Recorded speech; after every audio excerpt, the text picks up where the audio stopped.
بسم اللہ الرحمن الرحیم۔ اللہم صلی علی محمد وعلی آل محمد صلی اللہ علیہ وآلہ وسلم۔ السلام علیکم جی۔ تو ناظرین، امید ہے آپ لوگ بالکل ٹھیک ٹھاک ہوں گے اور ایمان اور صحت کی بہترین حالت میں ہوں گے۔ پیارے حبیب محمد مصطفیٰ صلی اللہ علیہ وآلہ وسلم نے فرمایا، تمہارے دنوں میں سب سے زیادہ فضیلت والا دن جمعے کا دن ہے، پس تم اس دن میں مجھ پر کثرت سے درود پاک پڑھا کرو، اس لیے کہ تمہارا درود مجھ پر پیش کیا جاتا ہے۔ زکام کی وجہ سے آواز تھوڑی خراب ہے تو اس کے لیے معذرت۔ ٹائٹل آف دا ڈے، درود پاک کا تجربہ شدہ عمل۔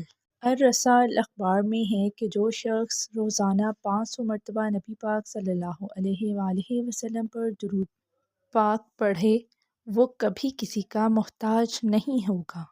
ایک غریب شخص نے جب یہ بات سنی تو اس نے خلوص توجہ اور یقین کے ساتھ روزانہ 500 مرتبہ درود پاک پڑھنا اپنا معمول بنا لیا۔ تھوڑے ہی وقت میں اللہ پاک نے اسے ایسا غنی بنا دیا جو کہ اس شخص کی اپنی سمجھ سے بھی باہر تھا کہ اسے یہ دولت کیسے اور کہاں سے مل رہی ہے۔ غور سے سنو، جو شخص روزانہ 500 مرتبہ درود پڑھے اور اس کی تنگ دستی اور محتاجی ختم نہ ہو تو وہ یہ سمجھے کہ اس کے پڑھنے میں کمی ہے۔ باقی درود پاک روزانہ 500 بار پڑھنے والا کبھی کسی کا محتاج نہیں ہوتا۔ ایک مرتبہ محبت سے درود پاک پڑھ لیجیے، صلی اللہ علی حبیبہ محمد وآلہ وسلم۔ حضرت خواجہ نظام الدین اولیاء رحمۃ اللہ علیہ فرماتے ہیں کہ میری والدہ رحمۃ اللہ علیہ کو ان کی زندگی میں جب کوئی ضرورت پیش آتی تو وہ 500 مرتبہ درود شریف پڑھ کر دعا مانگتی تھی، جو چاہتی تھی مل جاتا تھا۔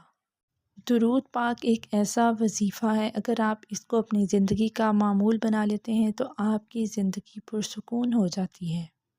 آنکھ صحرا ہو تو درود بارش ہے، روح بنجر ہو تو درود رویدگی ہے، جسم دھول ہو تو درود پھول ہے، خیال ویران ہو تو درود رونق ہے، سوچ خراب ہو تو درود تازگی ہے، فضا مایوس ہو تو درود امید ہے، وجود تلخ ہو تو درود شہد ہے، اور دل پر موت ہو تو درود زندگی ہے۔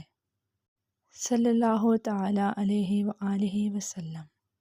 حضرت علی رضی اللہ تعالیٰ عنہ سے روایت ہے، اللہ پاک نے جنت میں ایک درخت پیدا فرمایا ہے جس کا پھل سیب سے بڑا، انار سے چھوٹا، مکھن سے نرم، شہد سے بھی زیادہ میٹھا اور مشک سے زیادہ خوشبودار ہے۔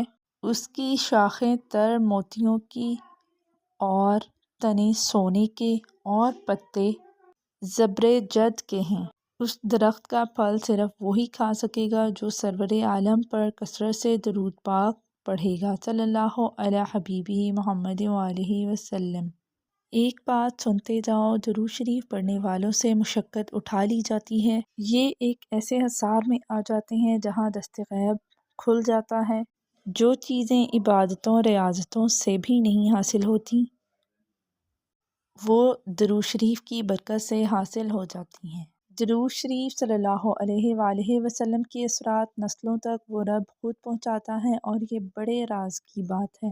اللہم صلی علی محمد وعلی آل محمد صلی اللہ علیہ وآلہ وسلم۔ درود پاک زیادہ پڑھیں یا کم، بہت ادب اور محبت سے پیارے حبیب محمد مصطفیٰ صلی اللہ علیہ وآلہ وسلم کی بارگاہ میں پیش کیا کریں۔ اگر آپ کی یا آپ کے پیاروں کی کوئی بھی سکسیس سٹوری ہے درود پاک سے ریلیٹڈ تو وہ آپ اس انسٹاگرام آئی ڈی پر شیئر کر سکتے ہیں۔ کیا پتہ آپ کی ایک درود پاک کی سکسیس سٹوری کسی کی درود پاک پڑھنے کی عادت بن جائے۔ درود پاک ہمارے رب کی طرف سے ایک بہت بڑا احسان ہے ہم پر۔ درود پاک پڑھنے والے کی ہر دعا قبول و منظور ہوتی ہے۔ اللہ پاک سے دعا ہے کہ وہ ہمیں ادب، محبت اور کثرت سے درود پاک پڑھنے کی توفیق عطا فرمائیں اور آپ سب کی مشکلات حل فرمائیں، آسانیوں والی بہترین زندگی عطا فرمائیں، آمین یا رب العالمین۔ تب تک کے لیے مجھے اجازت دیجیے، اللہ حافظ۔ اور مجھے اپنی خاص دعاؤں میں یاد رکھیے گا۔ جزاک اللہ۔